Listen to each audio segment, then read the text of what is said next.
পায়েস তো আপনারা কম বেশি অনেকেই করেছেন, সবাই করেন। তো আমি আজকে এই পায়েসটা করেছি। এই পায়েসটা করতে কী কী লাগে আর কেমনভাবে বানিয়েছি সেটাই আপনাদের সাথে আজকে আমি শেয়ার করব। তো চলুন দেখা যাক। হ্যালো বন্ধুরা, আজকে একটা নতুন ব্লগ নিয়ে চলে এসেছি। তো আজকে আমি আপনাদের দেখাবো কীভাবে পায়েস বানাতে হয়। পায়েস তো আপনারা সবাই বানান, তো আমি একটা একটু অন্যরকম প্রসেসে বানাচ্ছি। তো আমি পায়েসটা বানানোর জন্য 1 লিটার দুধ নিয়ে নিয়েছি। 1 লিটার দুধের জন্য 50 গ্রাম চাল নিয়ে নিয়েছি, যেটা আমি আগেই ভালো করে ধুয়ে নিয়ে একবার ধুয়েছি, কারণ গোবিন্দভোগ চাল একবারের বেশি ধুলে সেটা স্মেলটা চলে যায়। তো ধুয়ে সেটাতে আমি একটা তেজপাতা আর 1 চামচ ঘি মাখিয়ে রেখেছি আগে থাকতে। তো এখন আমি দুধটা ফুটতে দিয়েছি, দুধটা একটু ফুটবে। তো দুধটা ফুটে গেছে। দুধটা যখনই বসিয়েছিলাম তো হাই ফ্লেমে রেখেছিলাম। দুধটা ফুটে গেলে আপনারা একটু লো ফ্লেমে করে দেবেন। তো এই স্টেজে আমি একটু 2 চামচ দুধ তুলে রাখবো।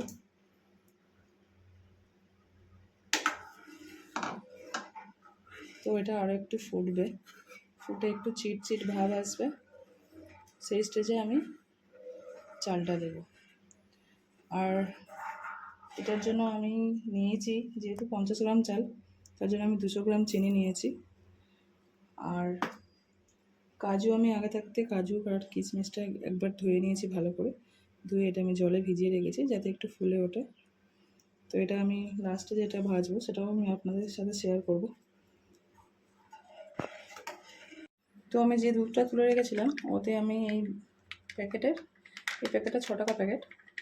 আপনারা চাইলে লুজ আপনারা 100 গ্রাম কিনেও দিতে পারেন। তো আমি এটা 2 প্যাকেটের মতো দিচ্ছি।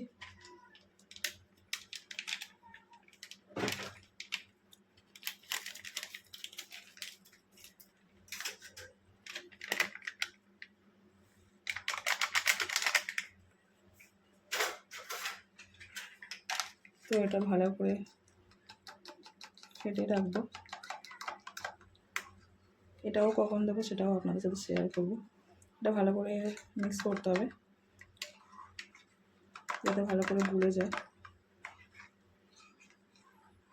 দেখতেই পাচ্ছেন আমাদের এদিকে দুধটা কতটা ফুটেছে, অনেকটাই দুধটা কমে এসছে।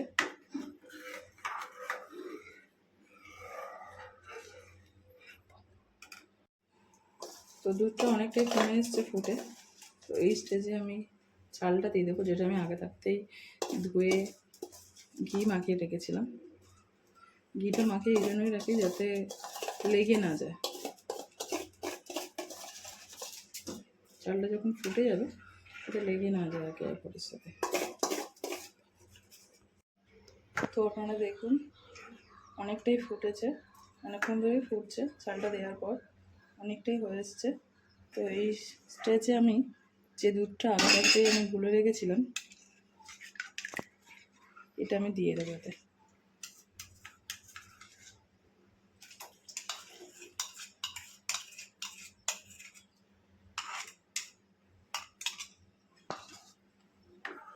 এই সময় গ্যাসের ফ্লেমটা লোই রাখবে। এটা আরও 15 মিনিট ভালো করে ফুটবে। তো এরই মাঝখানে আমি কাজু আর কিশমিশটাকে ঘিয়ে একটু ভেজে রেখেছি। এটা আমি এখন দেবো না, এটা যখন দেবো সেটাও শেয়ার করছি। তো এটা আমি এখনও 15 মিনিট ফুটতে দেবো ভালো করে। তো দেখুন আপনারা দুধটা একদম কমে এসছে। চালটা এখানে আপনারা দেখতে পাবেন 80% কুক হয়ে গেছে। তো এই স্টেজে আমি চিনিটা দেবো। চিনিটা দেওয়ার পর এটা একটু পাতলা হয়ে যাবে। তো আরও 5 মিনিট আমি এটা ফুটতে দেবো।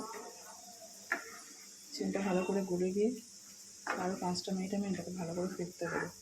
গ্যাসের ফ্লেমটা হাই রাখবেন না, এই সময় হাই রাখলে লেগে যেতে পারে, যেহেতু দুধটা গাঢ় হয়ে গেছে।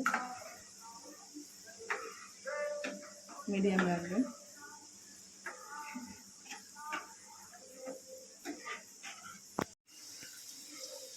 তো দেখুন পায়েসটা প্রায় হয়েই এসছে।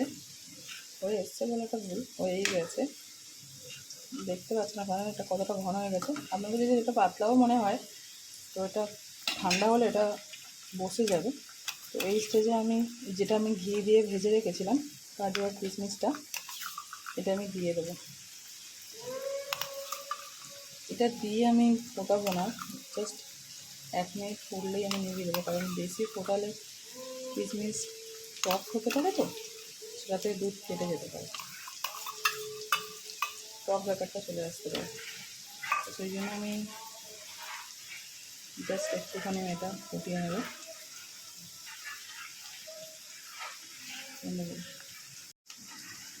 তো দেখুন আমার এটা দেওয়া হয়ে গেছে, আর 1 মিনিটের মতো আমি ফুটিয়ে নিয়েছি। তো আমি এখন এটা বন্ধ করে দেবো। আমাদের পায়েস রেডি প্রায়। এটা আমি এখন ঠান্ডা করতে দেবো। ঠান্ডা হওয়ার পর আপনাদের দেখাবো এটা কীভাবে বসে গেছে আর কতটা সুন্দর হয়েছে। চলুন।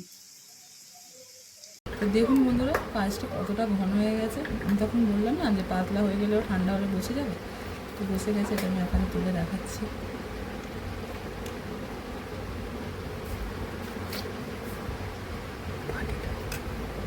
তো দেখুন আমাদের পায়েস রেডি।